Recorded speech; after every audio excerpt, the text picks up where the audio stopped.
Are you tired of playing Gorod Krovi solo and getting to the boss fight just to get one-tapped like this? Or this? Or even this? Or if you're lucky, this way. Or this way. And this way. And even possibly this way. If you want to uncover the secret to completing the Gorod Krovi Easter Egg solo, stick around till the end of the video because I think I've just about cracked the code, even though all of this gameplay says otherwise. The most important thing you need to beat this boss fight is a good setup, so let's get straight into the first thing you need, which is the dragon wings. These are incredibly easy to get. At least one person in your game needs to have the Gauntlet of Siegfried if you're playing co-op, and if you're playing solo, you need to have the Gauntlet of Siegfried before you can pick these up. But to unlock them, all you need to do is ride the dragon from the Dragon Command, the Tank Factory, and the Supply Depot over to the hatchery, and once you've done that at all three locations, you can come back to the department store up on the 3rd floor, and there should be a mannequin with its back facing to you wearing these wings, and then you can just pick them up.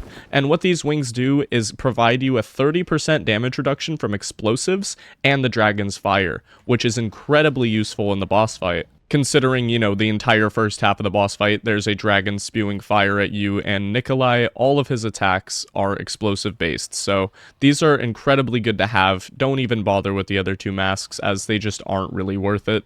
Up next is the perk selection, and since I want this guide to be applicable to 1-life runs, we are not going to be even looking at Quick Revive, so if you want to use it, you of course can. You just have to replace one of these 4 upcoming perks, and those are Juggernog, Speed Cola, Double Tap, and Stamina Up. This combo is what I've found to be the best overall and provides the most survivability. Rolling on into the Gobblegums now, I'm going to be doing this guide with 0 Gobblegums in mind, but if you want to use classic Gobblegums, I highly recommend In Plain Sight, as it makes the second phase of the boss fight where you're fighting Nikolai incredibly easy. You just pop it and all of his power cores are available. You can just walk up to him and take him out really easily. And if you're using Mega Gobblegums, I highly recommend using Near Death Experience, as if you have Quick Revive and near-death experience at the same time, you are immortal. It is impossible for you to fail the boss fight, no matter how many times you go down. And since the rounds don't cycle over, your near-death will last infinitely in the boss fight. So you could go down, hypothetically, 100 times if you wanted to. If you don't want to use near death, though, you could also use Idolize, which works as a 30-second in plain sight pretty much, and it is incredibly powerful. Moving on to the shield, of course, we're just going to be using the basic Guard of Fafnir, but if you want to go through the upgrade process, you very well can. However, for this guide, I'm going to be using the basic version of everything, just to show you guys that it's possible and you don't need the upgrades, but if you want that little advantage, of course, you could upgrade the shield and the other items coming up. Of course, to even get to the boss fight, you need the Gauntlet of Siegfried and the Dragon Strike controller, but for your main weapon, you're going to be using the Raygun Mark III. Your secondary weapon can be whatever you want it to be. It really doesn't matter in the grand scheme of things, as you're going to be using the Raygun Mark III the entire fight. Then you just want to make sure these rayguns are upgraded, and last but not least, we are going to be using the Symbol Monkeys. If you do not have the Monkey Bombs in the boss fight, it is going to be at least 10 times harder. So make sure you get the Monkey Bombs. Again, you could upgrade them if you want to get a crate power, but it's not necessary. And that is everything you need for the setup for the boss fight. Now I'm going to go over some of the do's and don'ts for the boss fight, as well as the strategy I use to take out Nikolai a solid 80% of the time. At the start of the fight, you want to make your way to this corner of the arena and wait for Nikolai to jump out of where he's sitting. And the second he leaps from his initial spot, zombies will start to spawn in. And it's very important that you keep your space from the zombies in this boss fight, especially in this first phase, where Nikolai will one-shot you if you're too close to a zombie that he's shooting at. So the way this fight works is Nikolai isn't aiming at you. He's shooting at the zombies around you, and if you just so happen to get caught, that's when you're gonna die immediately. So it's super important that you keep as much space between you and the zombies as possible.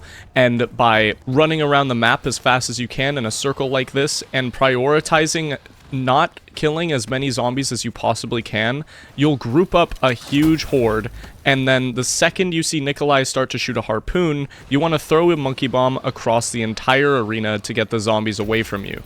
And once the zombies are off your back, you have all the time in the world to shoot at the dragon's exposed body part. And the second you hear your monkey bomb go off, you know that every single zombie in that horde is now dead, and they're all gonna start respawning along the outskirts and in the middle of the arena. So again, it's very important that you just keep your space from all the zombies, shooting your yellow balls at the zombies when necessary to slow them down, and it's also very helpful if you just turn around every now and then and shoot a yellow orb at your feet behind you, because any zombies that are chasing on your tail very closely will get slowed down, and it'll buy you a ton of time to get away and have Nikolai aggro on them instead of any zombie that is close to you as you're running around, if that makes sense.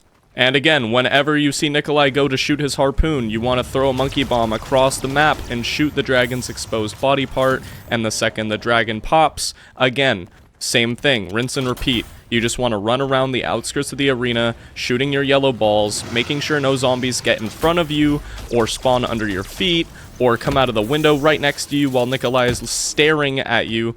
And if you manage to do all that, you should be able to make it through the first phase of the boss fight. And I know it sounds a lot easier than it actually is, but with a little bit of practice, it really isn't too bad. Of course, it's incredibly annoying when you're having a fantastic run and you die to nothing, but that's just bound to happen eventually. And as soon as the dragon goes down, you want to make your way to the middle and grab that free max ammo to get your monkey bombs back.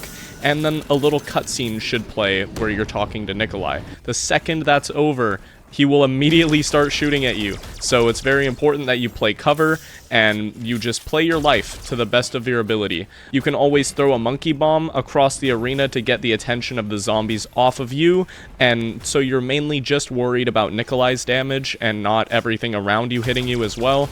And shoot all 5 of his weak spots. 2 of his weak spots are the glowing orange lines on the chest of his mech, and 2 of them are the power cores on the back of his mech. And once you destroy all the power cores in the 2 lines, the middle core will open up underneath his cockpit, and once you shoot that, you will complete the boss fight. But getting it like that every single time is so unlikely. It takes so much effort and so much luck, and you really just have to make sure you're maintaining control of the map at all times. For solo, like when you're playing with other people, it's easy to just separate to different sides of the map, because even if one of your friends gets one-tapped by Nikolai, you're usually running Mega Gobblegums, like in your Death Experience, where you can get them up immediately, or you're using Quick Revive in a solo game, or with self-medication and stuff like that, where you have a chance to come back.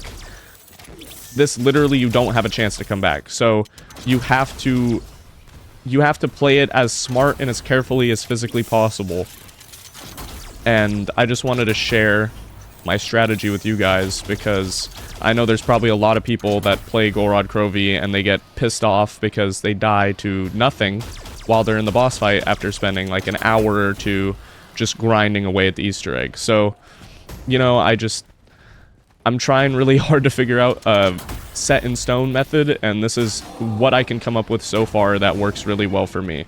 And of course, it doesn't work 100% of the time just like that, where the monkey bomb takes too long to set in, and I just get nuked. So, as a quick little recap of the entire video, if you're playing the boss fight solo on Gorod Krovi, you're going to run the risk of getting one shot and your game is going to end immediately if you don't use Quick Revive.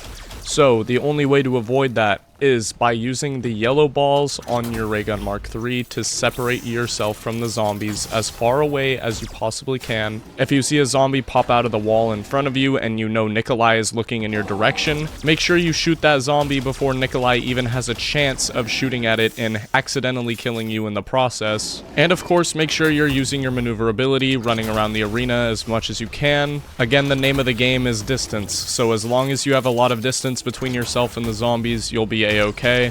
And once you whittle down that dragon, the second phase of the boss fight is really so easy. So I'm gonna wrap it up there. I hope you guys enjoyed today's video. I hope you found it useful and informative, and if you did, if you could leave a like, comment, and subscribe to my channel, that would genuinely mean the world to me. We are so close to 3,000 subscribers, and every day we get closer to that goal. So all I have to say is thank you so much for your continued support, and be very ready for all of the content coming here soon in the future, because I could not be more excited. And with that being said, have a wonderful rest of your day wherever you are, and I will see you in the next one. Take care.